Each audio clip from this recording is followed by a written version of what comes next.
Ora, então, muito bom dia a todos, sejam muito bem-vindos ao webinar sobre carreiras na União Europeia. Penso que será uma oportunidade para todos sabermos mais sobre os procedimentos para os novos concursos para início de carreira nas instituições europeias. No entanto, antes de começarmos, eu gostaria de informar que esta sessão está a ser gravada e vai ser passada em streaming no Facebook do Europe Direct do Alentejo Central e Litoral, mas também do Alto Alentejo e do Baixo Alentejo e do Algarve. Queria alertar ainda que as questões que queiram ser colocadas deverão ser feitas no final, serão respondidas todas no final. Podem utilizar o chat aqui do Zoom ou então deixar a sua questão nas mensagens no Facebook que nós iremos tomar conta e depois colocar ao nosso orador convidado. Vou então apresentar-me, o meu nome é Alexandra Correia, eu sou coordenadora do Centro Europe Direct do Alentejo Central e Litoral e esta iniciativa é organizada em parceria com várias entidades. Eu vou passar a apresentá-las. Temos então o Europe Direct do Alto Alentejo, cuja entidade de acolhimento é o Instituto Politécnico de Porto Alegre e que é aqui representado pela Ana Pereira. Olá, Ana, bom dia. Olá, bom dia a todos. Temos também o Centro Europe Direct do Baixo Alentejo, cuja entidade de acolhimento é a Associação para o Desenvolvimento do Património de Mértola e que aqui está representado pelo Ricardo Catalunha. Bom dia, Ricardo. Bom dia, Alexandra, bom dia a todos. Bom dia. Temos também o Europe Direct do Algarve, cuja entidade de acolhimento é a Comissão de Coordenação e Desenvolvimento Regional do Algarve e que está representado pela Ana Burné. Bom dia, Ana. Temos ainda o Centro de Documentação Europeia da Universidade de Évora, também nosso parceiro, e aqui representado pela Elsa Vaz. Bom dia, Elsa. Bom dia a todos. E temos o Centro de Documentação Europeia da Universidade do Algarve, representado por Nélia Sequeira, também aqui conosco.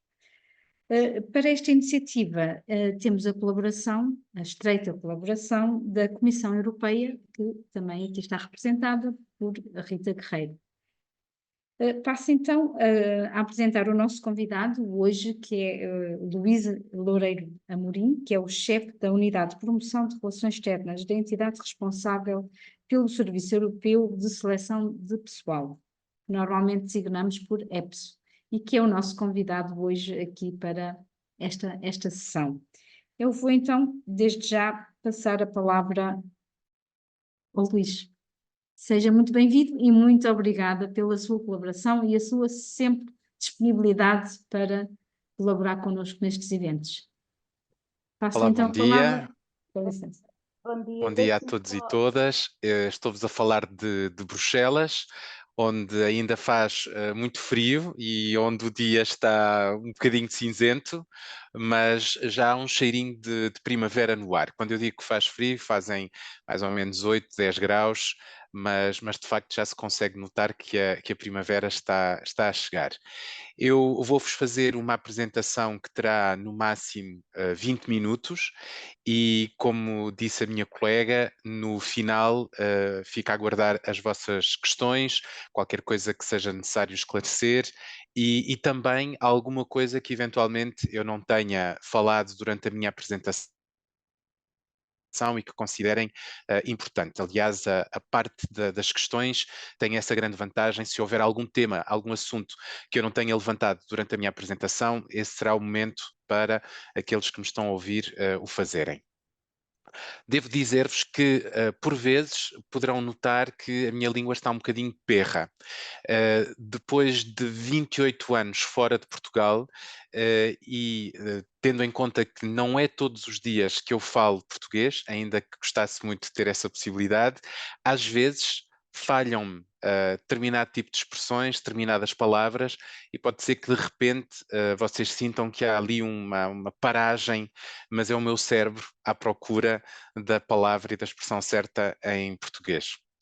De maneira que vou começar por vos falar um bocadinho sobre quem eu represento, quem eu sou, e depois vou partilhar convosco o site do EPSO, porque quero que esta apresentação seja o mais prática, operacional possível, para que depois dela possam encontrar a informação pelos vossos próprios meios, ou seja, serem o mais autónomos possíveis na pesquisa que farão depois na internet sobre algumas das coisas que eu vou dizer. Ora bem, EPSO, European Personnel Selection Office, é a entidade que faz a seleção de pessoal para as várias instituições e organismos europeus, e eu aqui queria insistir muito sobre o termo seleção, porque é frequente nas conversas que tenho, nas apresentações que faço a diferentes audiências para todos os 27 Estados-membros, confundir-se muito a seleção com recrutamento. E no nosso contexto há de facto uma diferença importante entre estes termos com implicações práticas. Quando eu falo de seleção, estou a falar, se quiserem, para simplificar, de exames, de testes de seleção, que nos permitem obter, obviamente se as pessoas os passarem, listas de candidatos qualificados para um possível recrutamento por parte das instituições e organismos europeus. Portanto, não estamos a falar de um sistema através do qual as pessoas se candidatam diretamente a um emprego concreto. Estamos a falar de um sistema de concurso público, se quiserem, talvez até muito semelhante àquilo que se passa na função pública em Portugal, que eu confesso desconhecer, portanto imagino que seja semelhante, em que nos podemos candidatar e se passarmos os exames, se passarmos as provas de seleção que são organizadas pelo EPSO, podemos então fazer parte de uma lista que será depois utilizada pelas instituições europeias, pelos organismos europeus, para um recrutamento, ele sim, ligado a um posto de trabalho concreto.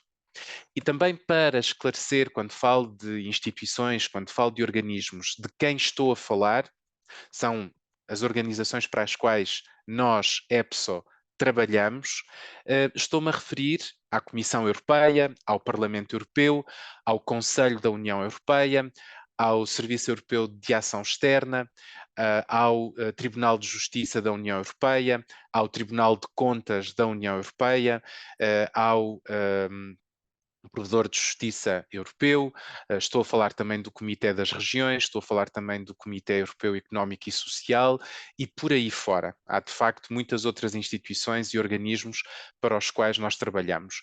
E a razão pela qual eu uso na mesma frase instituições e organismos tem a ver com questões de ordem legal. Há de facto algumas organizações que são consideradas nos tratados como instituições, por exemplo, a Comissão Europeia, o Parlamento, o Conselho da União Europeia, para falar das três, se calhar, mais conhecidas, e depois há outras organizações que são apelidadas de organismos, como por exemplo o Serviço Europeu de Ação Externa, ou o Comitê das Regiões, ou o Comitê Europeu Económico e Social. E isto vem com responsabilidades, com prerrogativas e também com obrigações diferentes para cada uma destas organizações. Por isso, quando me ouvirem falar de instituições e organismos, é um vício de linguagem que eu tenho, exatamente por estas razões de ordem legal, porque nem todas estas organizações têm o mesmo estatuto, mas nós, EPSO, trabalhamos para todas elas. Gostava também aqui de deixar claro que, por exemplo, neste portfólio não estão incluídas organizações, neste caso uma instituição como o Banco Central Europeu ou um organismo como o Banco Europeu de Investimento, que, apesar de fazerem parte da família europeia, não são clientes institucionais do EPSO. Portanto, eles organizam os seus processos de seleção e de recrutamento à parte, certo? Isto é importante porque, uma vez que estamos a falar de uma grande família europeia, podiam pensar que abarcamos todas as instituições e todos os organismos, mas não é esse o caso. A maioria trabalham connosco, ou nós trabalhamos com eles, e há algumas que de facto têm processos individualizados. Vou-vos dizer agora um pouco sobre quem eu sou, antes de começar a apresentação do nosso site. Sou Luís Loureiro de Amorim, trabalho nas instituições há já quase 22 anos. Comecei no Conselho da União Europeia, agora trabalho na Comissão Europeia, mas tenho uma situação profissional um bocadinho diferente daquela da maioria dos meus colegas, porque o EPSO, sendo uma entidade interinstitucional, eu não trabalho para a Comissão Europeia. Sou funcionário da Comissão Europeia, mas na verdade trabalho para todas aquelas instituições e organismos que referi há pouco, e isso coloca-me numa posição especial e pessoalmente acho que bastante privilegiada, porque acabo por ter uma visão de conjunto deste ecossistema europeu complexo e muito interessante na sua complexidade, diferente daquela que tem um colega que estará eventualmente a trabalhar por uma direção-geral na área do clima, ou na área do comércio, ou na área do desenvolvimento, e que vai, no caso da Comissão, trabalhar especificamente na área das políticas da Comissão Europeia. Não é esse o meu caso, eu trabalho para um portfólio muito grande de instituições e de organismos na área da seleção de pessoal.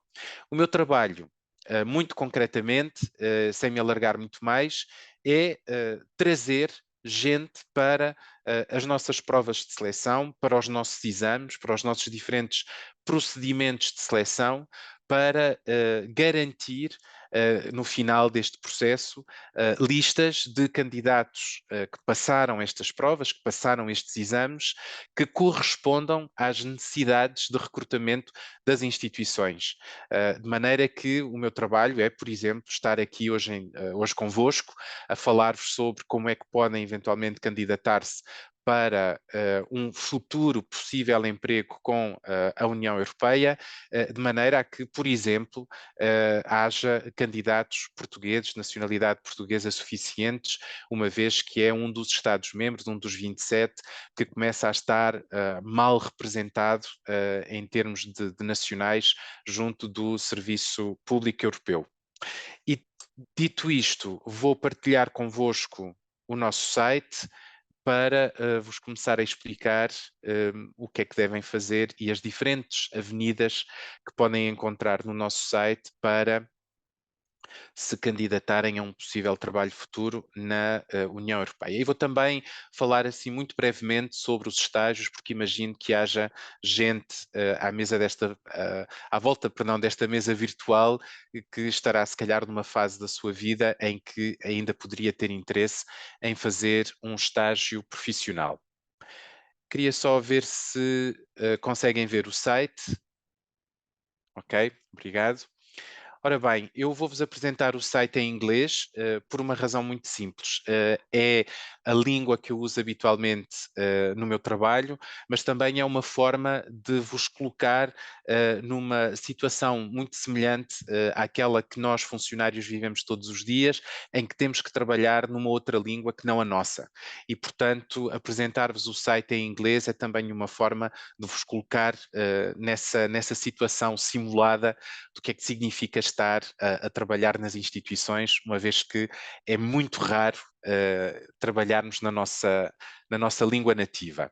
Ora bem, este é o site do EPSO. Aliás, em relação às línguas, vão encontrar esta informação também em português, se preferirem, uma vez que ele está disponível nas 24 línguas oficiais da União Europeia, mas também é verdade que a informação mais recente vão encontrá-la apenas em inglês, porque há sempre um decalage, um intervalo entre a publicação em inglês e as traduções que nós recebemos e, portanto, tem também essa vantagem o facto de eu vos apresentar o site em inglês, porque aqui vão encontrar, de facto, as últimas notícias sobre o que está a acontecer com o EPSO.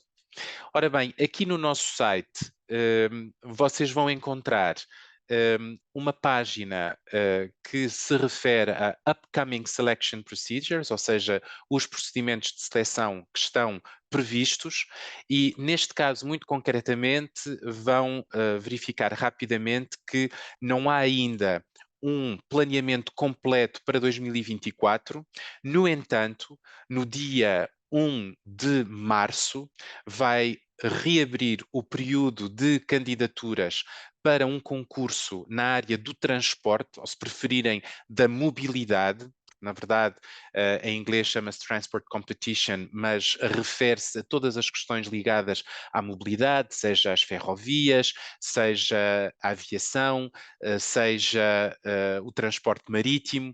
Portanto, um concurso para especialistas na área do transporte e mobilidade, cujo período de candidatura vai reabrir dia 1 de março, e vai reabrir dia 1 de março, porque já houve candidaturas o ano passado, porque no final de 2023, em dezembro, nomeadamente, foi decidido pelo nosso órgão de gestão interinstitucional, nós chamamos o Management Board, que todos os processos de seleção futuros a partir de 2024 do EPSO deveriam ser em 24 línguas. Ou seja, o que acontecia até então é que nós tínhamos, de facto, vários testes que eram fornecidos aos candidatos interessados em 24 línguas, mas havia também alguns testes que eram apenas fornecidos numa ou duas línguas específicas e que tinham a ver com as necessidades de recrutamento concretas das instituições para as quais nós trabalhamos.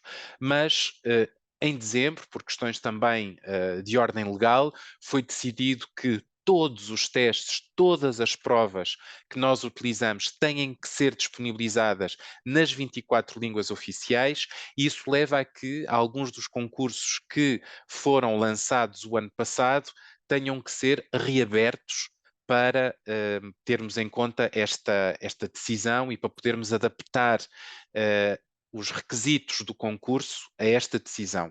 E, portanto, vamos voltar a reabrir as candidaturas para este concurso na área do transporte e mobilidade. Devo dizer que é um concurso para peritos, ou seja, para pessoas que já têm provas dadas nesta área em termos profissionais, portanto, não é um concurso para iniciantes, isto é importante, e no dia 22 de março vamos reabrir o concurso para 2 perfis na área da energia nuclear, neste caso para inspectores nucleares e também para técnicos superiores na área de energia nuclear, exatamente pelos mesmos motivos.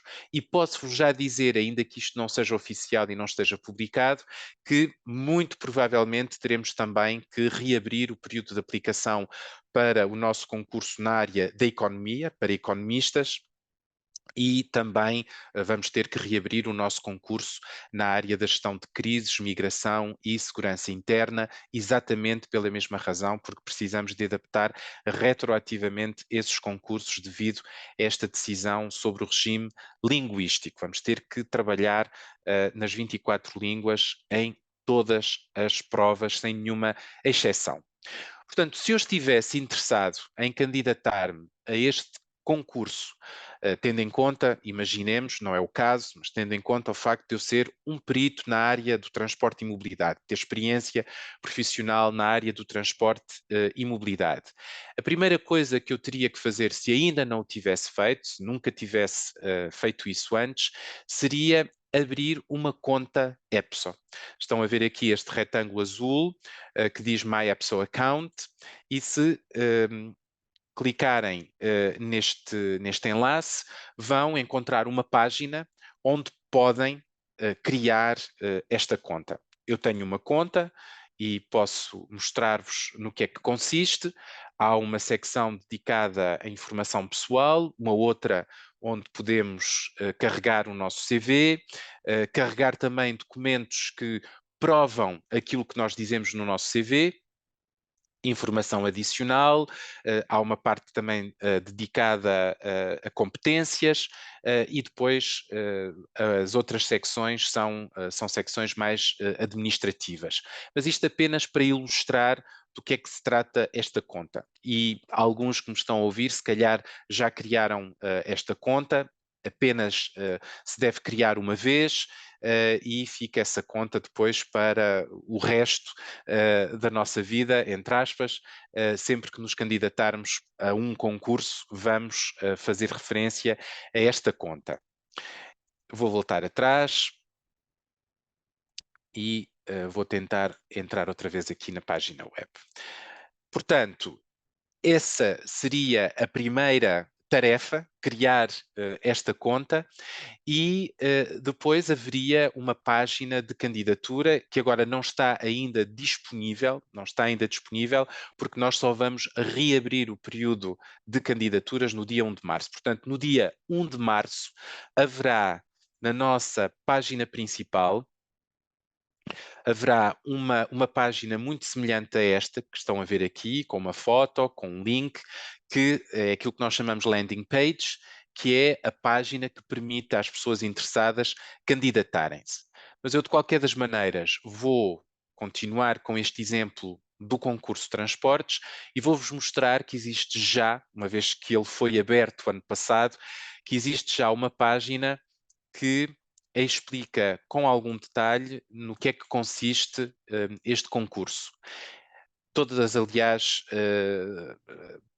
todas as atividades de seleção que nós organizamos têm sempre depois uma página especificamente dedicada a essas atividades de seleção. Portanto, isto é o exemplo do concurso transporte, mas há para todos os outros concursos que estão a decorrer e que são organizados por nós.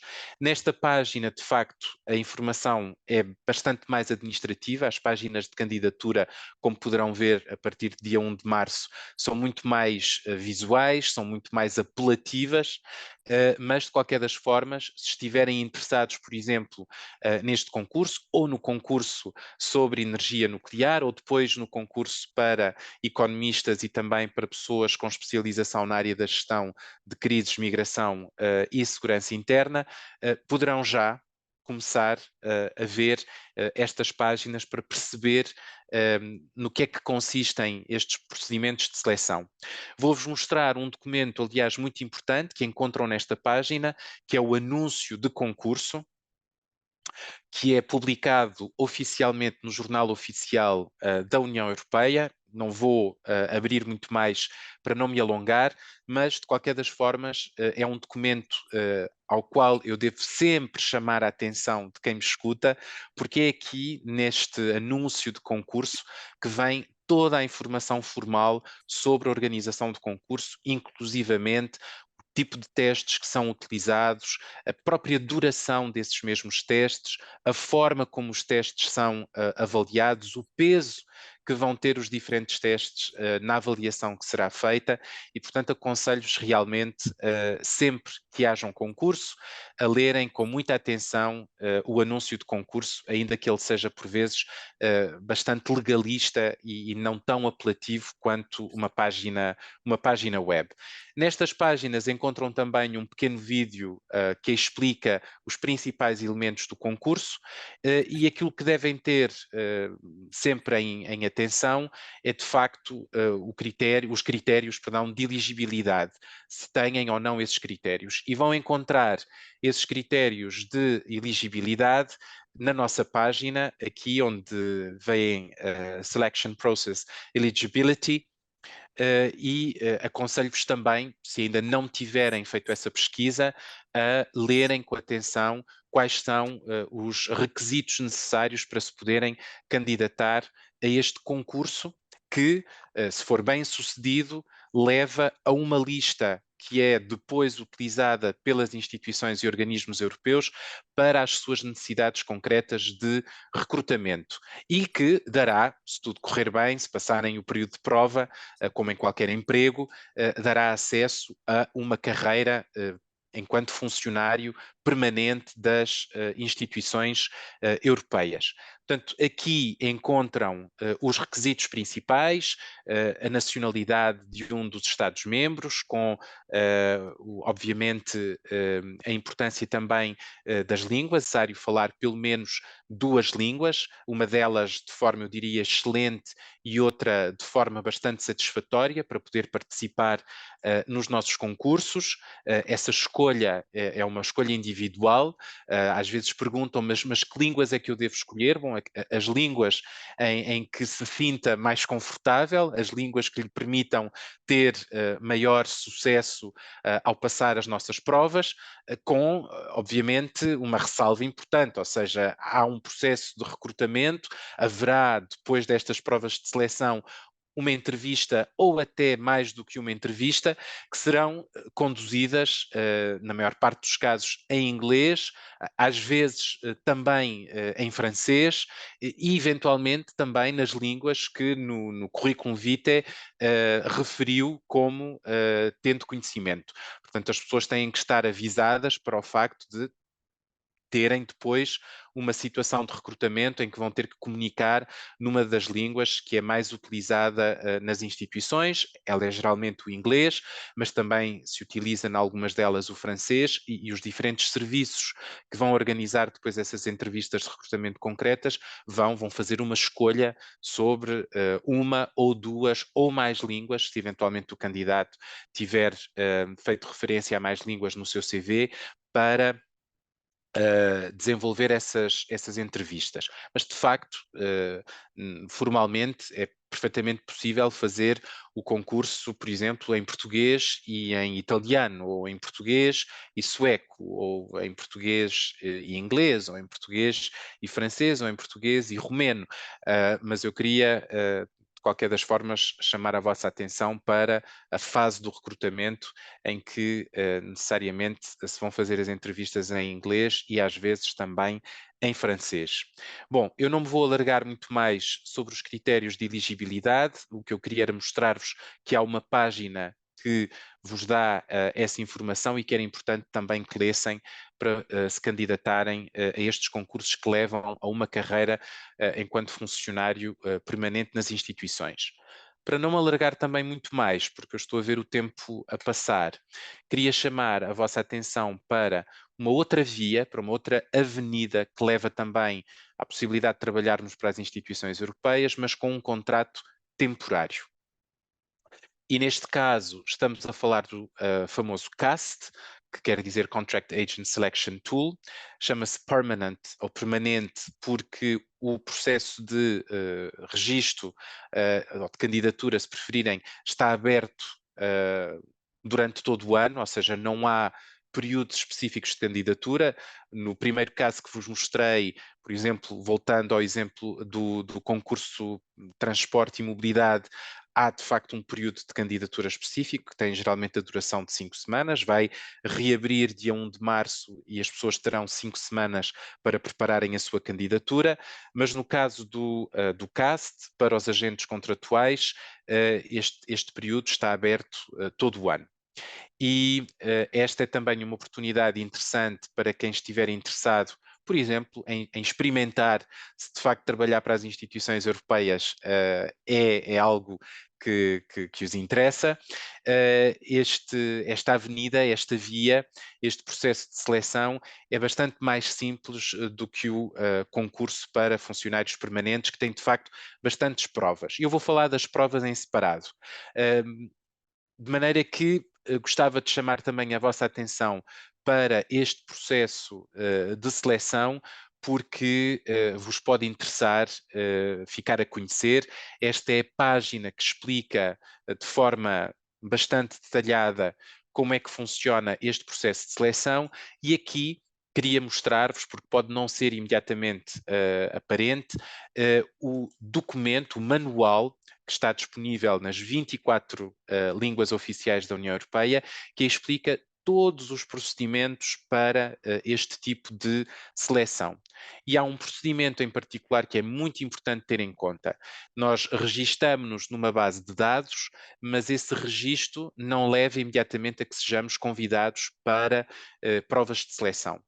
No primeiro exemplo que vos dei, por exemplo, o concurso de transporte e outros semelhantes, independentemente da área do perfil de que possamos falar, se os candidatos cumprirem com os requisitos em termos de elegibilidade, serão todos necessariamente convidados para as provas de seleção.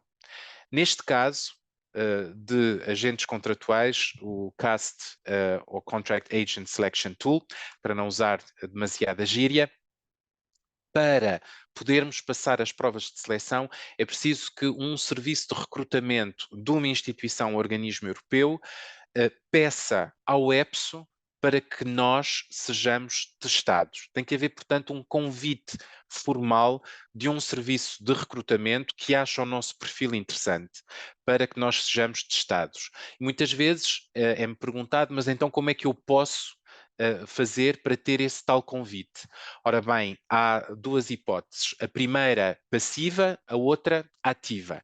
No caso da primeira hipótese, estamos na base de dados, registámo-nos na base de dados e vai haver um serviço de recrutamento de uma instituição que, ao fazer uma pesquisa sobre potenciais perfis de interesse, acabará por ver o nosso perfil, achá-lo interessante e, nesse caso, convidar-nos para que passemos as provas de seleção do EPSO. Confesso que não é, de facto, um método que garante mais resultados. Porquê? Porque esta base de dados, como podem calcular, é bastante grande, tem mais de 40.000 registros e, portanto, será difícil que através desta pesquisa, mas não é impossível, que através desta pesquisa o nosso perfil seja identificado para passarmos as provas de seleção. De maneira que a hipótese ativa é, de facto, identificarmos nós os serviços e as instituições, primeiro tudo, antes dos serviços que nos interessam, e espontaneamente enviarmos aos, geralmente, chefes de unidade desses serviços, e encontra-se essa informação no Who's Who na internet, Who's Who in the EU na internet, enviarmos a esses chefes de serviço o nosso CV, a nossa manifestação de interesse em eventualmente trabalharmos com eles no âmbito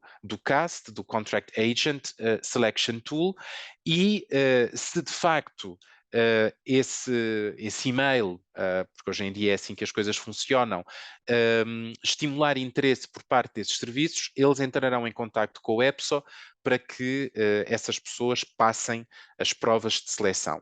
E ao passarem essas provas de seleção, estão então qualificados para poderem ir a uma entrevista de emprego com esse mesmo serviço de recrutamento, que poderá resultar, se a entrevista for bem sucedida, numa oferta para um posto de trabalho concreto nas instituições.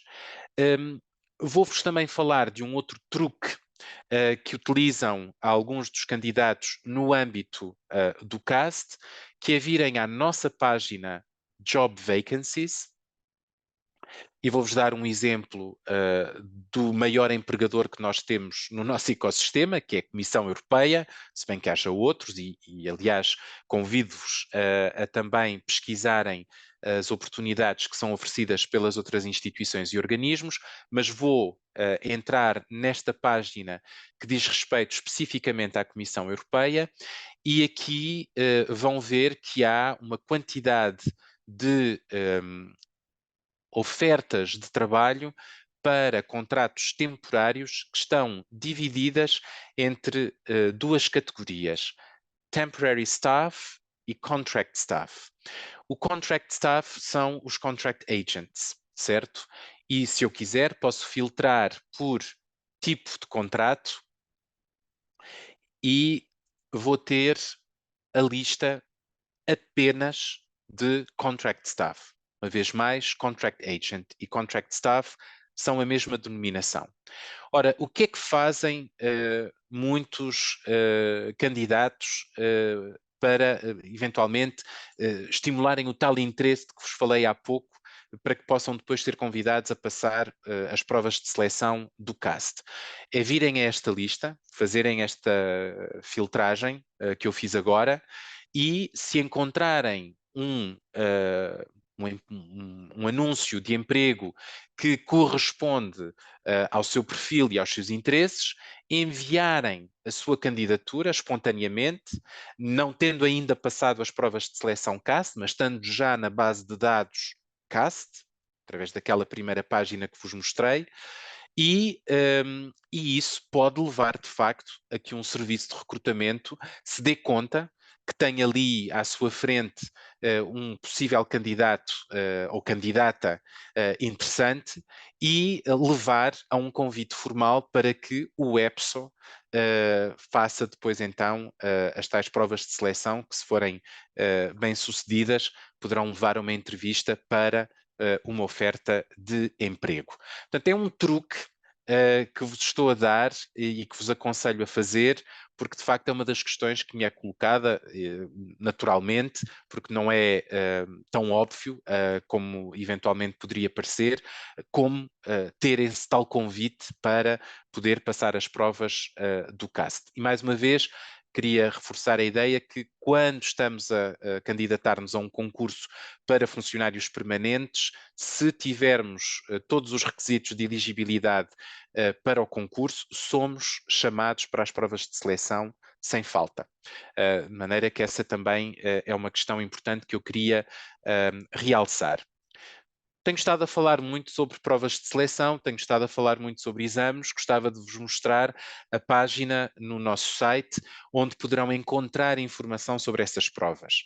Queria também aqui salientar o facto de não fazer parte do nosso papel, aliás, é mesmo proibido, treinar futuros candidatos para passarem as provas de seleção ou fornecer até materiais de informação ou de preparação para essas mesmas provas. Portanto, nós somos quem organiza os processos de seleção e não estamos autorizados a fornecer qualquer tipo de formação ou de material de preparação para que os candidatos passem essas mesmas provas. De qualquer das maneiras, posso-vos dizer informalmente que vão encontrar na internet muita informação que vos vai permitir prepararem-se o melhor possível para passarem este tipo de testes, mas eu não vos posso dizer quais os sites e que tipo de informação poderão encontrar concretamente, uma vez que isso está para além do meu mandato.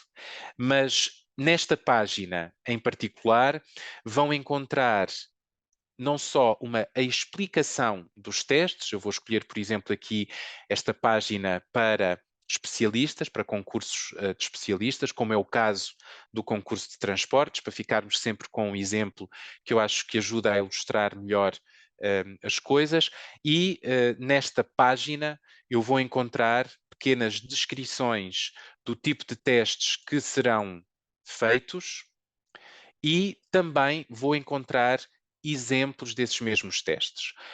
Os testes talvez mais famosos e conhecidos do EPSO são os testes de raciocínio verbal, numérico e abstrato, e aqui neste link vão encontrar, eu não vou entrar porque isso vai levar-nos demasiado tempo, vão encontrar uma plataforma de simulação desses testes, disponíveis nas 24 línguas oficiais, que vos vão permitir perceber quais são o tipo de questões colocadas, que vos vão também permitir de alguma maneira simular o ambiente dos testes, nomeadamente a pressão em termos de tempo sob a qual são colocados os candidatos, porque as perguntas têm que ser respondidas dentro de X tempo, e isso obviamente é algo a que talvez nem toda a gente esteja habituada, se bem que todos os exames e testes que tínhamos feito estivessem sempre contextualizados também pelo tempo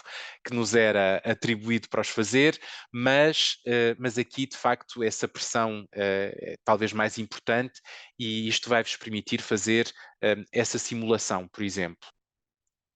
Mas eu queria voltar à nossa página, eu tenho aqui dificuldade às vezes em voltar diretamente porque tenho o ecrã em cima dos meus links, de maneira que vou voltar outra vez aqui à página dos testes para vos continuar a mostrar quais são as possibilidades que têm aqui para poderem ficar mais familiarizados com o tipo de testes que nós usamos. Queria sobretudo chamar a vossa atenção para estes 3 enlaces que aqui estão. Sample Mock Test for an EPSO Competition, Part 1, Reasoning Skills, Part 2, EU Knowledge, Part 3, Digital Skills. São, na verdade, documentos PowerPoint que vos dão uma lista ilustrativa do tipo de questões que são colocadas neste tipo de testes. E, portanto, queria chamar a vossa atenção porque, de facto, vale a pena para ficarem com uma ideia de como é que são colocadas as questões, como é que elas são, sim, como é que elas são até mesmo preparadas, para ficarem com uma ideia melhor, aconselho-vos também a ver estas páginas, ou estes documentos, neste caso não são páginas, são documentos. E depois, no caso de Portugal, eu sei que ainda estamos no início, mas de qualquer das maneiras já há trabalho a ser feito nesse sentido. Também queria chamar a atenção por uma página em que poderão encontrar informação sobre, neste caso, as entidades em Portugal ligadas ao Estado português que dão informação sobre as carreiras europeias, que estão também a trabalhar no sentido de criarem possibilidades de maior preparação para nacionais portugueses quando se candidatam às instituições e neste caso, não sei, estão aqui a aparecer uns riscos, uns traços, não sei o que é que se passa.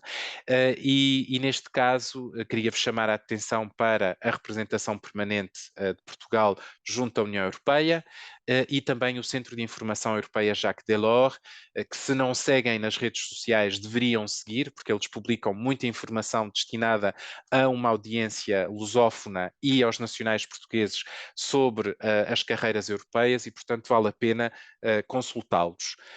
E depois, queria chamar a vossa atenção para o facto de nós estarmos também nas redes sociais e, portanto, aí vão certamente também encontrar muita informação sobre as diferentes atividades de seleção que nós organizamos.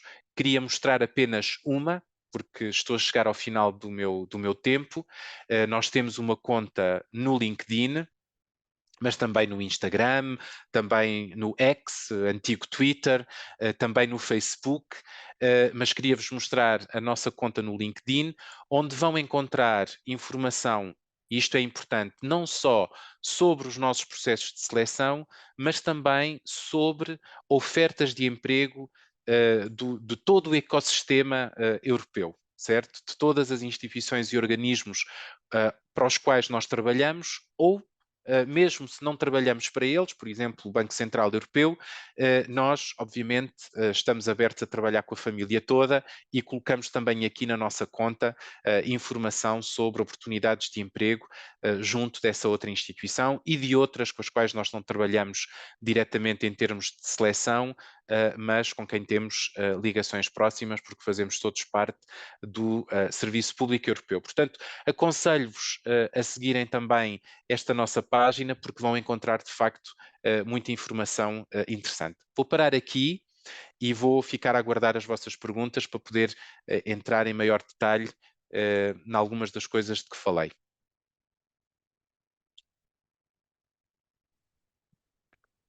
Muito bem. Muito obrigado, Luís, pela sua exposição. Foi muito interessante. Realmente é um universo que se abre para muitas pessoas. Muito obrigado também às pessoas que foram colocando questões, não só aqui no chat, como nas páginas de Facebook dos 300 dos 400 Europe Direct. Eu recordo que esta sessão vai ficar gravada nas páginas de Facebook dos Centros Europe Direct do Alto Alentejo, do Alentejo Central e Litoral, do Baixo Alentejo e do Algarve, portanto ela estará aí sempre disponível e tentaremos arranjar forma que ela fique disponível eventualmente noutras plataformas, nomeadamente no YouTube. Sendo assim, eu ia colocar a primeira questão ao Luís. A Inês Homem pergunta se a língua falada em Bruxelas é o francês ou o inglês, ou o inglês. É a questão da Inês. Bom, falarmos de Bruxelas é uma coisa, falarmos das instituições é outra. Bruxelas, vou começar por aí, é uma capital bilingue, é uma capital onde se fala francês e neerlandês, vulgo holandês. Agora, se estamos a falar das instituições, estamos a falar de um ambiente profissional em que, de facto, a grande maioria dos funcionários trabalha em inglês. Mas falar francês, obviamente, é uma vantagem numa cidade onde o francês é uma das línguas oficiais e uma das línguas oficiais também do próprio país, Bélgica, se bem que a Bélgica tenha três: o francês, o neerlandês e o alemão.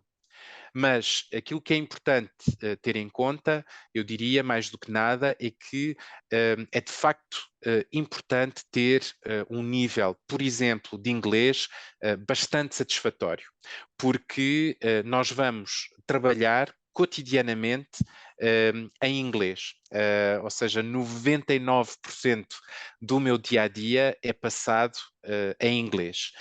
Tenho colegas com os quais comunico em francês, mas eu diria que quase por questões de ordem pessoal, porque são francófonos, por exemplo, e porque falo francês, mas eles trabalham também, eles, os francófonos, trabalham também, na maior parte dos casos, em inglês. De maneira que sim, o inglês de facto é uma língua fundamental e ter um bom nível de inglês é um passaporte importante, nomeadamente para se passar o tal processo de recrutamento que vem a seguir às provas de seleção para ter uma oferta de emprego. Muito bem, muito obrigado, Luís. E obrigado, Elis, pela sua questão. A próxima questão é da Zaira. Ela pergunta se há alguma previsão para um concurso na área de políticas de saúde. Não que eu saiba, neste momento nós não temos nenhum concurso previsto para esse tipo de perfil. Não significa que não possa vir a acontecer. Os concursos nos últimos anos para funcionários permanentes têm sido cada vez mais especializados. Há cada vez menos concursos ditos generalistas e cada vez mais concursos especializados. Os concursos especializados são geralmente, como eu disse no caso da simulação, da pequena simulação que fiz enquanto candidato para o concurso de transporte, são geralmente concursos para pessoas já com pelo menos um mínimo de 3 anos de experiência profissional ou mais, mas isso não quer dizer que se exclua um concurso, por exemplo, para generalistas, talvez ainda este ano. Nós tínhamos previsto publicá-lo no final do ano passado, mas tal não foi possível, e no caso de um concurso generalista, podemos nos candidatar com qualquer percurso profissional ou académico, uma vez que esses concursos são abertos a todos os perfis, desde que as pessoas preencham os requisitos de elegibilidade de que vos falei há pouco sucintamente. Mas não temos neste momento esse perfil previsto. Muito bem, muito obrigado, Luís. Muito obrigado à Zaira pela sua questão. A próxima questão é do Wilson Santos. Ele pergunta se era possível explicar um pouco mais sobre o grau que aparece nos anúncios dos concursos. Uhum. Ora bem, o grau ou categoria, ele está explicado no nosso site. Eu vou voltar outra vez a partilhar o meu ecrã convosco. Ora bem, de facto, há diferentes categorias e diferentes graus. Eles estão aqui explicados. No caso daquilo que nós chamamos administradores, que são os técnicos superiores, para usar uma comparação que não é muito exata, mas que ilustra de alguma maneira o que é que significa ser um administrador no âmbito do Serviço Público Europeu. Nesses casos, nós vamos desde AD5, AD refere-se a administrador, AD5, que é o grau de entrada, que é o grau com que se começa na carreira de administrador, e vão até AD16, que é o grau máximo, geralmente, para diretores gerais, certo? De maneira que a cada grau corresponde também, por exemplo, um salário diferente, mas também um nível de responsabilidades diferente, ou seja, exige-se diferentes responsabilidades a diferentes graus dentro da categoria administradores. Os administradores são geralmente aqueles que vão ou coordenar projetos ou coordenar orçamentos importantes no âmbito dos diferentes serviços das instituições, e são aqueles também que poderão ascender a cargos de chefia. Ou seja, isto é importante porque há depois outras categorias, também elas muito interessantes, mas que não permitem aos funcionários ascender a cargos de chefia. Aliás, eu diria que essa é talvez uma das diferenças mais notáveis ou notórias, já não sei muito bem qual é que é o termo, notórias, talvez seja melhor, nesta categoria de funcionários é o facto de poderem ascender depois a cargos de chefia. Temos, por exemplo, depois a categoria de assistentes, que não deve ser confundida com secretários. A categoria de assistentes é uma categoria também ela muito interessante, muito importante, à qual se pode aceder apenas com, por exemplo, um diploma do ensino secundário e a experiência profissional relevante. É algo que talvez não seja do conhecimento de toda a gente, mas para esta categoria não é necessário ter o tal mínimo de 3 anos de estudos universitários com um diploma, como é necessário para a categoria de administradores.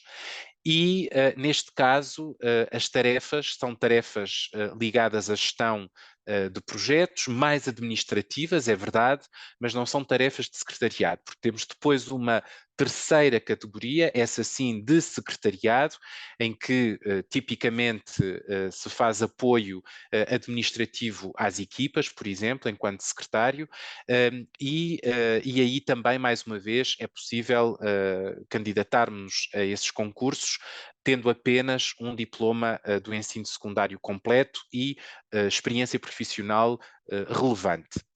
Depois, os graus, mais uma vez, vou-me repetir, mas vou apenas esclarecer isso.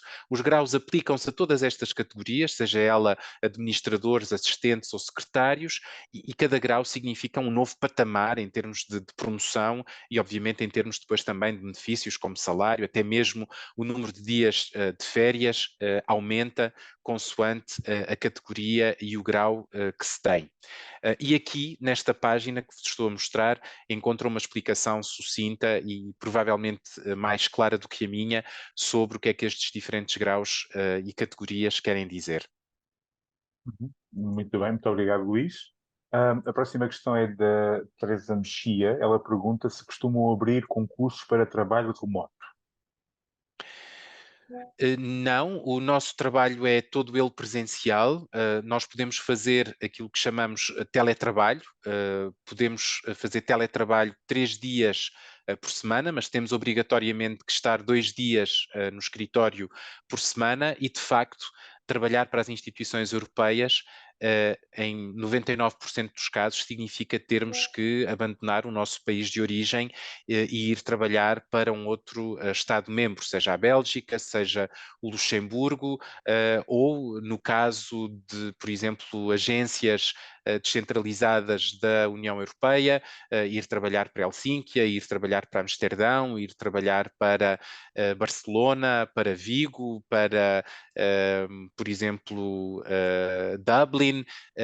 Sim, quem está interessado numa carreira europeia tem necessariamente que ter em conta que está a pensar e internacionalizar-se também geograficamente.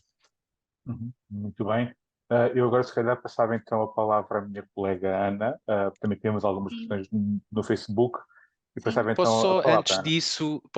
disso, mostrar muito rapidamente, porque eu não me quis alongar, mas vi que há no chat uma pergunta sobre isso, sobre os estágios, porque imagino que haja muita gente também interessada.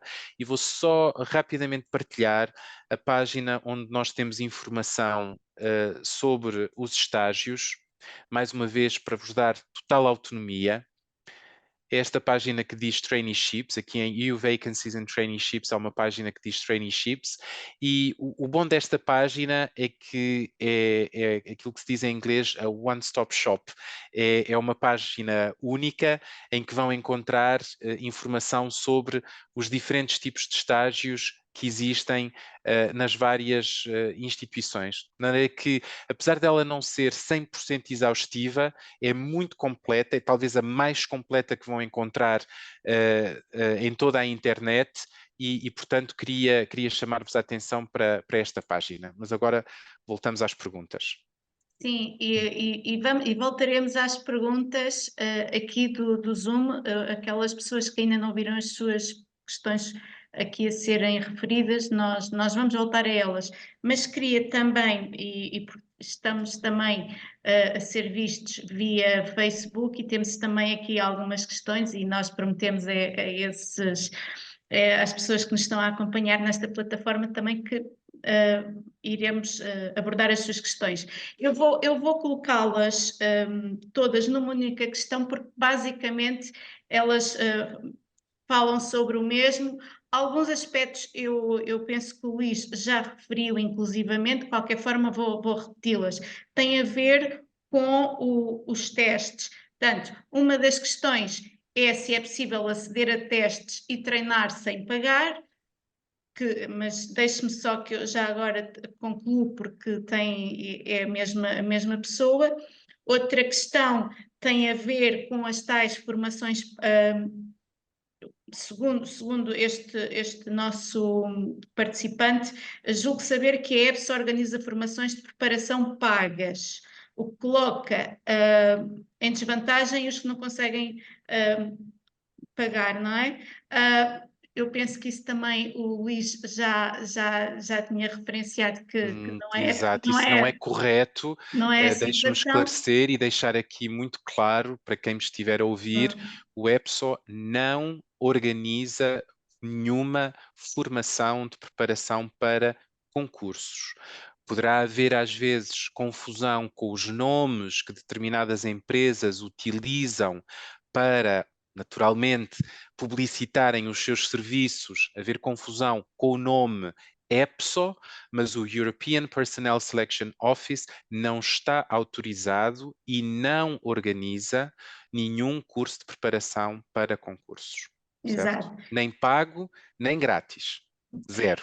E, de qualquer forma, em relação aos testes, esses sim, exemplos de testes estão na plataforma que nos mostrou. Nós temos exemplos de testes na nossa plataforma, mostrei-vos há pouco, para familiarizar os candidatos potenciais com o tipo de testes que são utilizados por nós e, como eu disse, na internet vão poder encontrar muita informação sobre este tipo de testes. Portanto, não é necessário pagar-se para fazer um curso de formação de preparação para os nossos concursos. Quem o quiser e puder fazer, obviamente, tem essa liberdade, mas há de facto muita informação disponível de forma gratuita, mas que eu não posso recomendar porque vai contra o meu mandato, muita informação disponível em linha.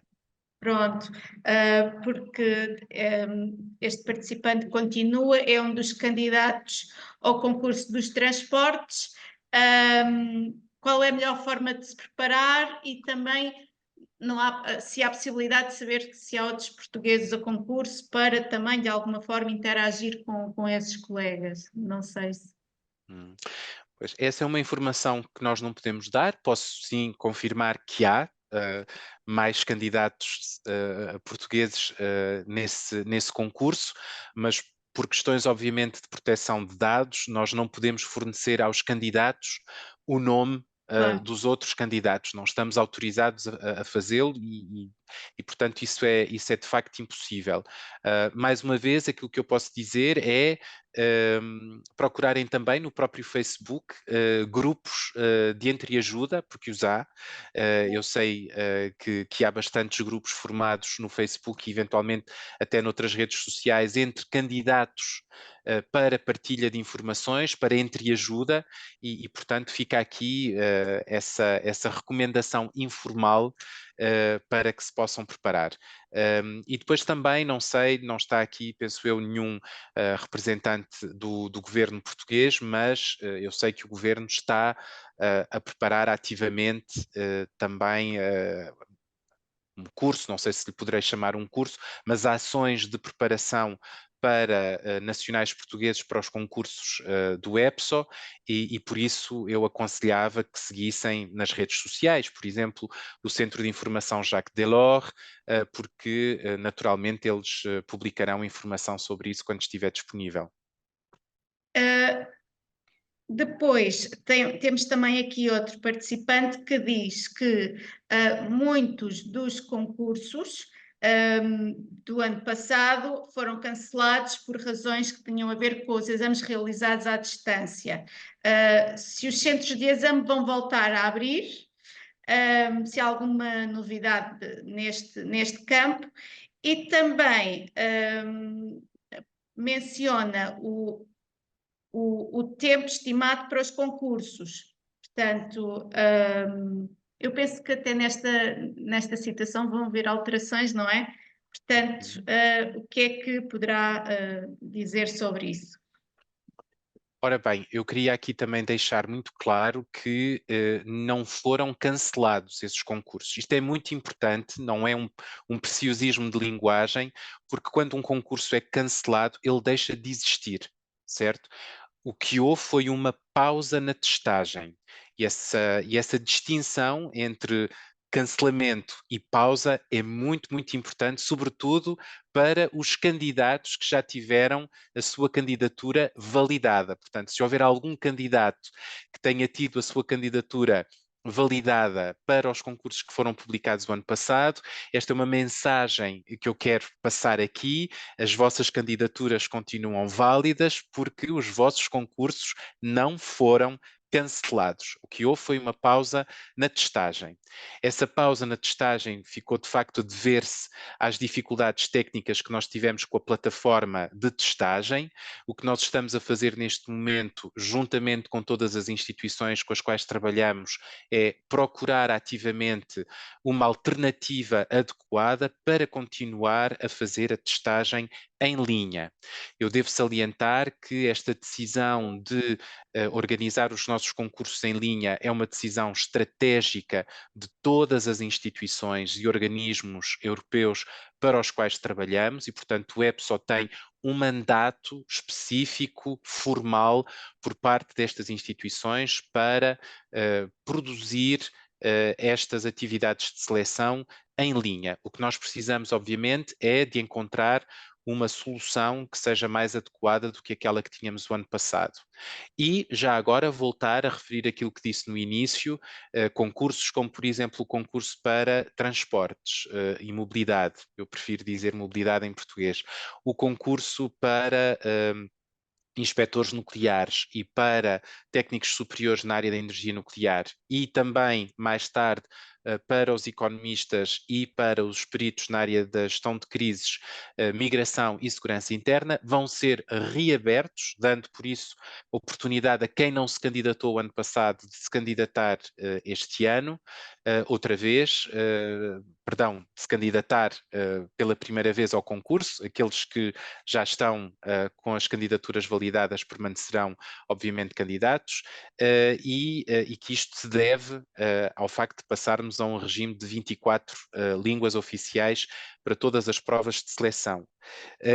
Em relação ao tempo estimado para os concursos, ora bem, sim, vamos ter que levar mais tempo para os organizar, até porque a adaptação do concurso a esta exigência de que todas as provas devem estar disponíveis em 24 línguas tem, como podem calcular, implicações operacionais, mais que não seja as traduções e até o próprio tipo de testes que são organizados para que sejam o mais adaptados possível a este regime de 24 línguas e, portanto, sim, vamos ter concursos que vão demorar mais tempo por causa disso.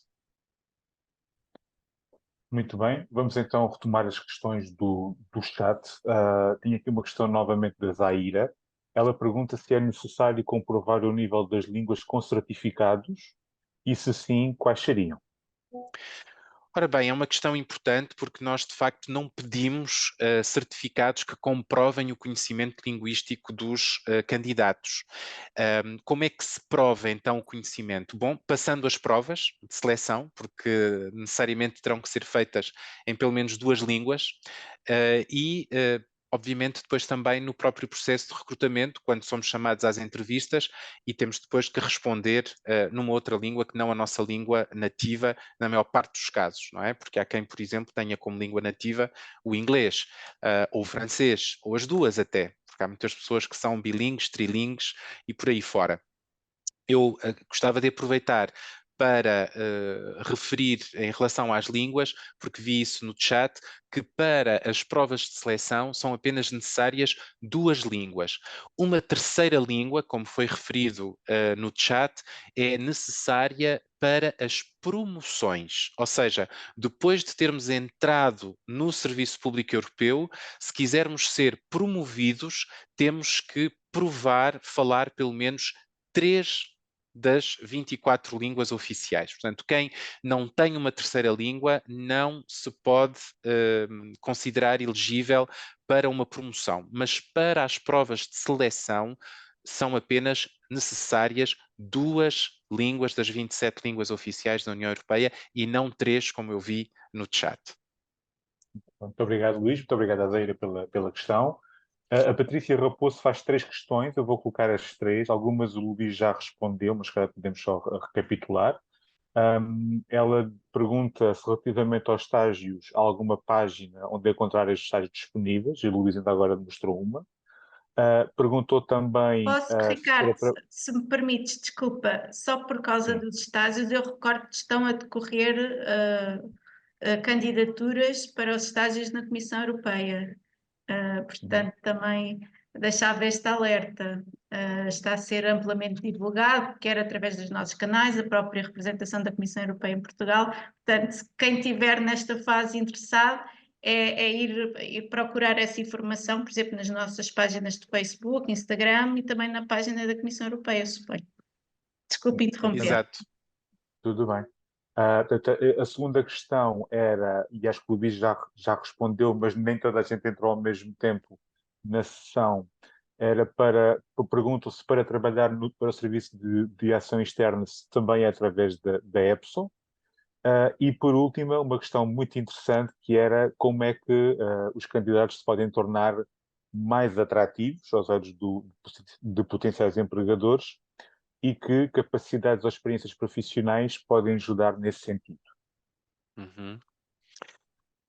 Ora bem, então, em relação ao Serviço Europeu de Ação Externa, a resposta é sim e não. Porque se estivermos a falar de contratos como funcionário permanente, é sempre necessário passar por nós primeiro. Portanto, as provas de seleção que nós organizamos no âmbito daquilo que eu tenho chamado concursos são provas de seleção para postos de funcionário permanente. E aí, de facto, é necessário passar por nós, seja para trabalhar na Comissão, no Conselho da União Europeia, no Parlamento, no Serviço de Ação Externa. Se bem que estas instituições organizem também, por vezes, mais ou menos regularmente, aquilo que nós chamamos concursos internos para membros do seu staff que tenham contratos temporários para poderem depois aceder a uma carreira enquanto funcionários permanentes. Mas essa é uma via de exceção, porque a via tradicional é através dos nossos processos de seleção. Mas se estivermos a falar de um emprego a termo no Serviço Europeu de Ação Externa, isso poderá ou não passar por nós. Se estivermos a falar, como eu disse no início, de um contratual, contract agent, vai passar por nós, porque nós organizamos as provas de seleção para essa categoria de membros do staff específica. Se se tratar de um outro tipo de emprego, por exemplo, aquilo que nós chamamos agente temporário ou um interino, aí o Serviço de Ação Externa vai ter o seu próprio processo de seleção e de recrutamento e vai encontrar essa informação, por exemplo, no site do Serviço Europeu de Ação Externa, em Job Vacancies ou Job Opportunities. Eu agora não me lembro muito bem qual é que é a denominação que eles utilizam. Portanto, vai depender um pouco do tipo do tipo de contrato a que se refere. Em alguns casos terá que passar por nós, noutros poderá passar diretamente pelo Serviço Europeu de Ação Externa. Aliás, isto aplica-se não só ao Serviço Europeu de Ação Externa, como às outras instituições também. Muito bem, muito obrigado, Luís. Muito obrigado à Patrícia pelas suas questões. O Diogo de Souza volta a perguntar mais pela atrativos, questão... esqueci-me de dizer, sim. mais atrativos. Bom, falar várias línguas é sempre algo que os empregadores no nosso ecossistema procuram. Portanto, quanto mais línguas falarem, quanto melhor as falarem, mais atrativos serão, certamente, porque o nosso é um ambiente de trabalho altamente internacionalizado, de maneira que falar muitas línguas ajuda. Eu diria que depois também vai depender muito do tipo de posto a que nos estamos a candidatar e do tipo de concurso e perfis a que nos estamos a candidatar. Obviamente, se nos estamos a candidatar a um concurso para especialistas, poder provar ter esse conhecimento, poder provar ter a experiência profissional que nos permitiu desenvolver essa competência, esse conhecimento, é obviamente muito importante. Mas, para além disso, há uma competência que, aliás, é testada por nós em todas as provas de seleção e que é considerada muito importante para todos os recrutadores no ecossistema europeu, que é a capacidade de escrita, a competência de escrita. A maior parte dos funcionários trabalha em serviços e em áreas em que é preciso, de facto, produzir muito texto, não só interpretar muito texto, mas também produzir muito texto, e todos os empregadores no nosso ecossistema dão muita importância às competências de expressão escrita dos candidatos. Aliás, uma das nossas provas é exatamente destinada a isso, a testar, a avaliar as capacidades de escrita, de competência escrita dos candidatos, e portanto é algo que aconselho quem me estiver a ouvir a desenvolver, se ainda não o tiverem feito, e podem, por exemplo, familiarizar-se com o tipo de documentos que nós produzimos, ou seja, no próprio site Europa, que é o grande site das instituições todas da União Europeia, vão encontrar vários exemplos da forma como nós escrevemos, da forma como nós comunicamos, e vale a pena dar uma olhadela e perceber um bocado o tipo de jargão que usamos, a maneira como colocamos a informação na forma escrita, porque isso é uma coisa muito importante para os empregadores. Com certeza.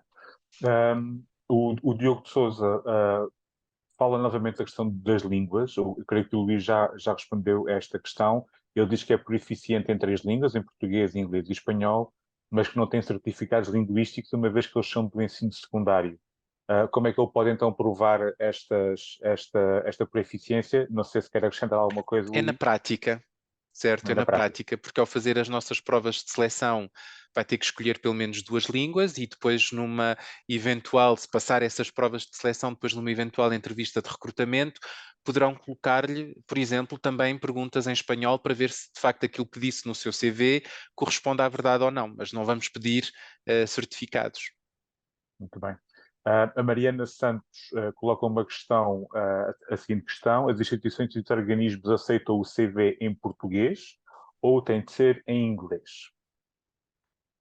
Não, os candidatos podem preencher o formulário de candidatura numa das 24 línguas oficiais, se bem que eu tenha que dizer que ao escolherem o inglês, vão ter uma vantagem, que é quando os empregadores fazem a pesquisa, por exemplo, dos candidatos que foram bem-sucedidos nas provas de seleção, se essa informação estiver disponibilizada em inglês, eles mais facilmente terão acesso a essa informação sem terem que recorrer, por exemplo, a uma tradução.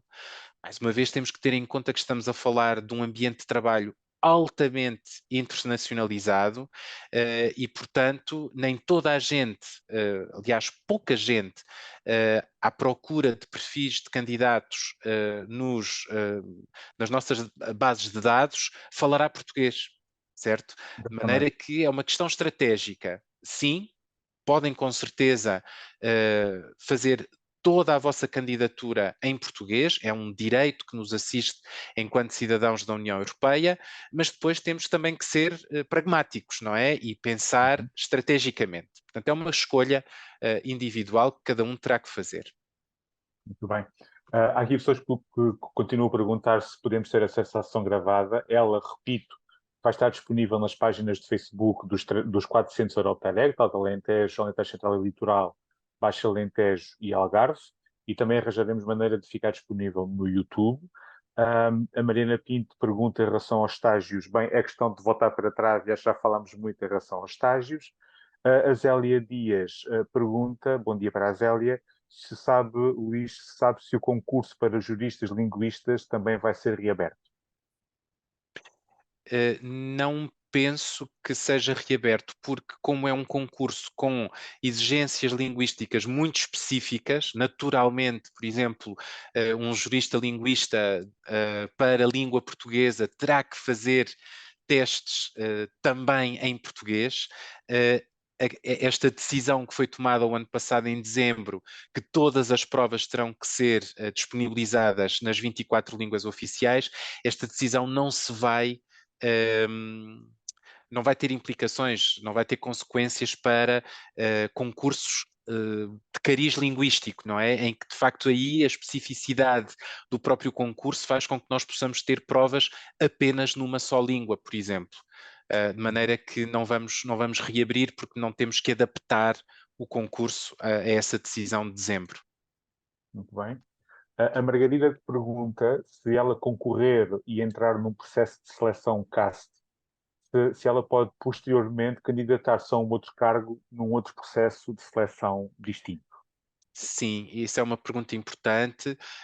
Nenhum processo de seleção exclui a candidatura a um outro processo de seleção. Eu posso candidatar-me a um processo CAST, de Contract Agent, e ao mesmo tempo candidatar-me a um concurso para funcionário permanente, e ao mesmo tempo candidatar-me a um posto de agente temporário ou um posto de interino, diretamente junto de uma instituição. Não há nenhuma exclusividade no que diz respeito aos processos de seleção. Desde que a pessoa tenha os requisitos necessários, pode-se candidatar a quantos processos quiser, inclusive também a um estágio em simultâneo. Tudo é possível. Okay. Esclarecidíssimo, muito bem.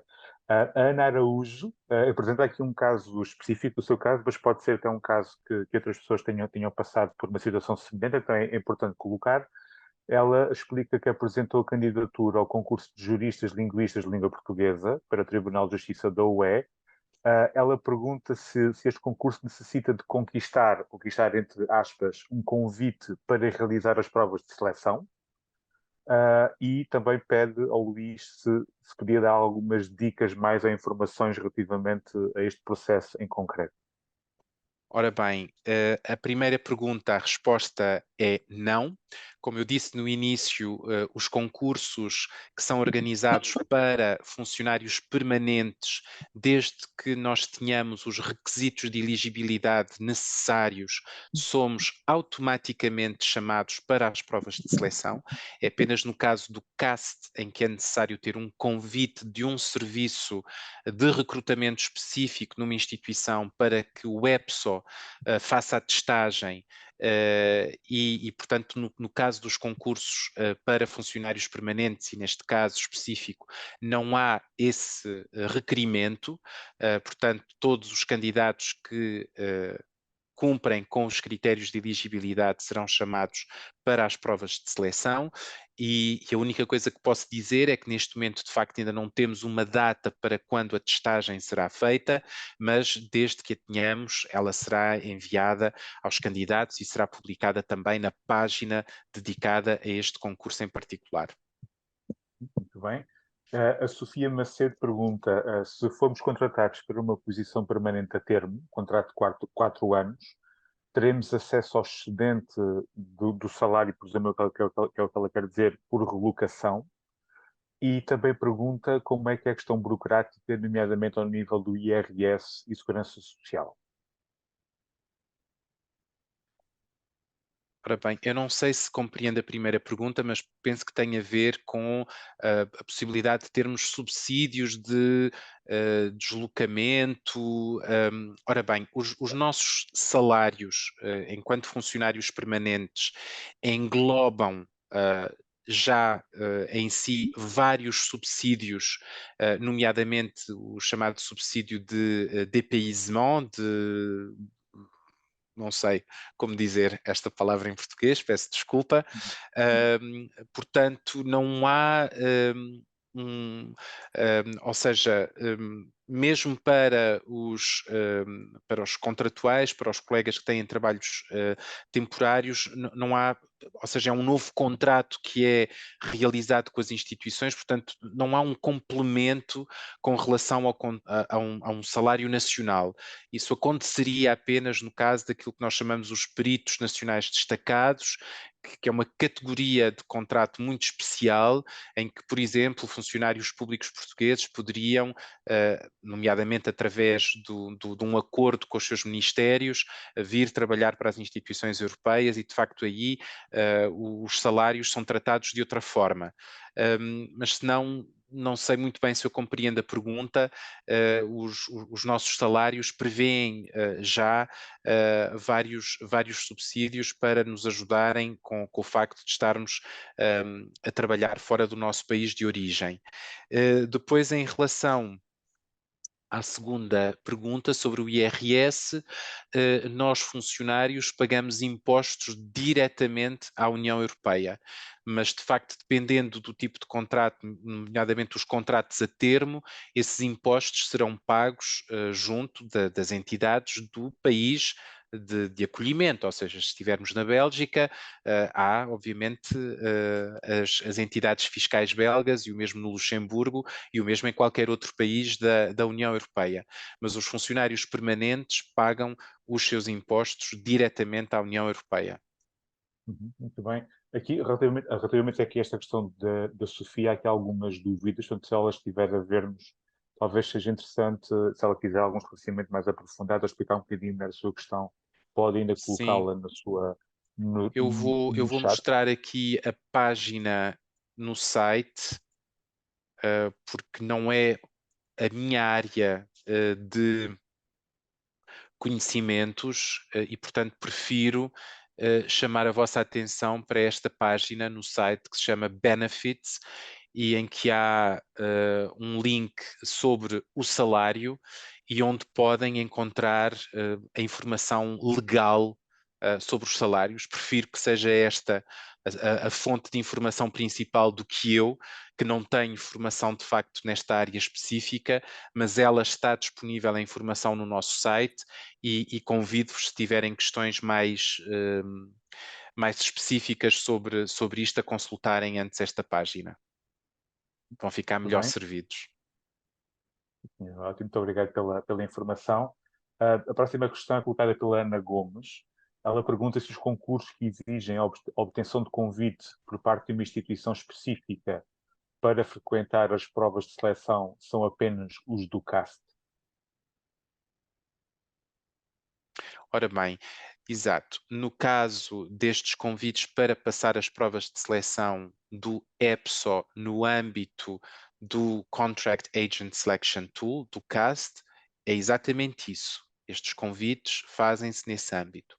No caso, por exemplo, de estarmos a falar de um contrato como agente temporário ou interino, vai ser a própria instituição que vai fornecer aos candidatos cujo perfil lhes interessa informação sobre a seleção e o recrutamento. Portanto, não vai passar pelo EPSO. E essa é, aliás, a principal diferença em termos de seleção e recrutamento entre, por exemplo, um contract agent e um temporary agent. Esta diferença está também explicada no nosso site, mas esta é a principal diferença. Um contract agent vai ter sempre que passar por provas de seleção do EPSO e ter um convite formal para passar essas provas de seleção. Um temporary agent não vai ter que passar pelo EPSO, vai lidar diretamente com a instituição em questão para a seleção e para o recrutamento. Depois há outras questões ligadas à definição de contract agent e temporary agent que eu deixaria para uma outra oportunidade, porque senão vamos entrar num debate muito específico, e no nosso site vão encontrar também essa informação. Muito bem. Muito obrigado, Luís. A Susana pergunta se, para trabalhar em instituições culturais, se há programas de ingresso específicos. Programas culturais, eu não Por exemplo, sei. talvez uma Europa Criativa, algo assim desse género. Eu não sei se é através também da EPSO ou se seria Não, por outra não, via. nós lidamos apenas com questões ligadas ao pessoal, seleção de pessoal. Portanto, estamos a falar de um programa cultural administrado pela União Europeia, ou pela Comissão, ou pelo Parlamento. Cada uma dessas instituições vai ter um processo, obviamente, de candidatura e de seleção específicos para aquele programa. Nós não temos rigorosamente nada a ver com isso. Muito bem. A Rita Silva apresenta também aqui um caso mais prático. Ela explica que é nutricionista e mestre em nutrição clínica e gostaria de trabalhar em saúde pública numa instituição da UE e pergunta se existe a possibilidade de integrar alguma destas instituições e se há progressão na carreira. Ora bem, as instituições têm necessidade de perfis muito variados e, portanto, o que eu posso dizer, uma vez que eu não tenho conhecimento exato de todas as oportunidades de emprego, das centenas de oportunidades de emprego que existem em todas as instituições da União Europeia, a única coisa que eu posso dizer é que sim, há também pessoas com esse perfil que naturalmente encontrarão hipóteses de trabalho nas instituições. Não sei neste momento se haverá, por exemplo, até na nossa página, algum anúncio de emprego para um perfil como este, mas é possível, mas não sei de cor para poder dizer isso, mas o que é importante termos em conta é que as instituições, como qualquer outra organização, têm serviços ligados mais àquilo que eu diria a política, a área política, mas depois também serviços horizontais, seja na área da informática, seja na área dos serviços médicos, seja na área dos recursos humanos. Aliás, os serviços médicos estão geralmente ligados à área dos recursos humanos, seja na área da comunicação, seja na área da logística e infraestrutura, seja na área da segurança. Portanto, há uma quantidade de serviços horizontais que necessariamente têm que existir para que as instituições possam funcionar, porque as instituições não fazem trabalho político num vácuo, portanto, eu diria que sim, todos os perfis estão presentes nas instituições e há muitas possibilidades de trabalho. Depois, concretamente, eu já tenho mais dificuldade em dizer se há, por exemplo, postos de trabalho neste momento disponíveis para pessoas com formação na área da nutrição. Muito bem. Temos aqui mais duas questões, são as últimas duas questões. Sim, A Carla Alves. Não, sim, é exatamente, Ricardo. Desculpe interromper-te, era só porque, infelizmente, era bom que pudéssemos estar aqui a tarde toda a responder a questões, mas infelizmente também temos que compreender que enfim, estas sessões têm um período temporal. Pronto, é darmos resposta a essas questões para não estender muito para além do previsto da sessão. Está a ser bastante produtiva e agradecemos, obviamente, todas as questões. Infelizmente, não podemos estar a receber mais porque o tempo não permite, Ricardo. Claro, com certeza. Obrigado, Ana. Temos então mais duas questões. A Carla Alves pergunta se era possível explicar de forma muito resumida a diferença entre contract staff e temporary staff indicadas na página da EPS. Ora bem, uma das diferenças já vos expliquei, ou seja, quando estamos a falar em termos de procedimentos para contract staff, temos o Contract Agent Selection Tool, que passa por nós EPSO, portanto há o tal convite que é feito por um serviço de recrutamento que leva a passar as provas de seleção que nós organizamos, e no caso de temporary staff, temporary agent, não há esse procedimento. Portanto, a candidatura é feita diretamente e, se o serviço em questão estiver interessado naquele perfil, chama as pessoas para uma entrevista. Porquê é que há esta diferença? Vou-me alargar então e explicar porque é que há esta diferença. E tem a ver, de facto, com questões de política de recursos humanos, porque há às vezes situações de uma certa urgência que não puderam ser resolvidas através do processo tradicional de seleção e de recrutamento, que fazem com que seja necessário as instituições publicarem postos de trabalho para os quais nos podemos candidatar diretamente sem ter que passar por provas de seleção. São situações pontuais, são situações excepcionais e, portanto, dentro do nosso sistema de recursos humanos existem diferentes possibilidades para aqueles que recrutam poderem responder às diferentes situações que se lhes colocam. Há situações que são planeadas, em que vamos utilizar o esquema tradicional de seleção e de recrutamento, e outras que não o são. Pode haver uma carga de trabalho adicional, por exemplo, um novo projeto que foi introduzido sem que isso estivesse no plano de trabalho multianual, que faz com que seja necessário recrutar uma pessoa mais rapidamente, ou pode até acontecer haver um posto de trabalho que está no plano de recursos humanos, mas para o qual não foi possível encontrar candidatos com a formação, com o perfil necessários para aquele posto de trabalho e então, excepcionalmente, é necessário publicar um posto, por exemplo, de agente temporário que permita, sem passar por provas de seleção, uma candidatura mais rápida e também um recrutamento mais rápido para atender àquela necessidade pontual muito específica, urgente. E é essa, se quiserem, a grande diferença entre estes diferentes sistemas para se aceder a uma carreira europeia. Muito bem, muito obrigado, Luís. E agora a última questão, também relativamente ao estágio, ao processo de candidatura a um estágio. A Ana Araújo pergunta se será viável o envio de um e-mail para o serviço em questão sobre a candidatura, nomeadamente para saber o critério que levou a uma possível não aceitação dessa mesma candidatura. Sim, com certeza, ou seja, não sei exatamente qual seria o contexto, mas qualquer candidato tem direito a, se houver uma rejeição, se houver uma.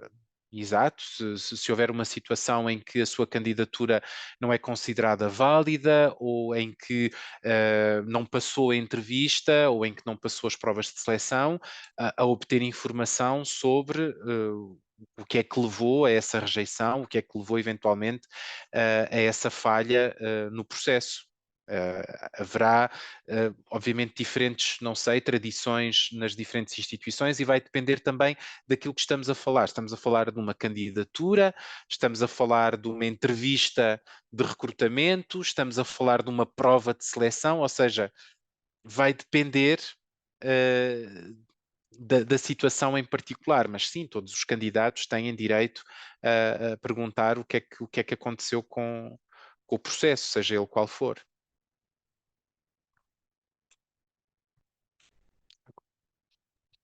Ricardo, posso continuar? Força, força, força, Ana. Sim, Obrigado. senhora. Então, eu agradeço imenso ao Luís Loureiro, do EBS, por nos ter estado aqui a dar todas estas explicações. Eu referiria que, para quem perdeu o início, não ouviu alguma questão, que eu também reparei que nos comentários havia essas observações, nas nossas redes sociais, portanto no Facebook do Europe Direct do Alto Alentejo, mas também a ser partilhado pelo Facebook do Baixo Alentejo, também do Europe Direct de Alentejo Central e Litoral, a Algarve também penso que está a partilhar, enfim, ou então voltarem-nos a contactar, nós enviamos o link para que possam ver de novo a sessão, também estejam à vontade para nos contactarem. Se quiserem até, eu não sei se o Luís concorda, mas se houver alguma questão que não ficou esclarecida ou alguém que já não conseguiu colocar alguma questão, também nos podem fazer chegar essas questões e nós depois também daremos reencaminhamento, seja ao Luís, seja diretamente à EBS ou à própria EU Careers aqui em Portugal. E, finalmente, só alguns pequenos detalhes, portanto, nós gostaríamos, acima de tudo, também deixar que somos uma porta aberta para outras questões que queiram ver resolvidas, ao fim, esclarecidas, sobre a União Europeia. Eu vou terminar aqui a sessão em direto no Facebook e agradeço a todos. E aproveito também para vos pedir para quem quiser deixarmos aqui um link para avaliação da sessão, também quem quiser solicitar certificado e desejo a todos um excelente dia e esperemos com estas ações que eu penso que poderão ainda vir a acontecer mais no futuro, tenhamos mais funcionários portugueses nas instituições europeias, que é muito importante, como o Luís referiu no início, estamos com um déficit grande neste momento, no futuro ainda se calhar maior, e portanto boa sorte a todos que se queiram candidatar.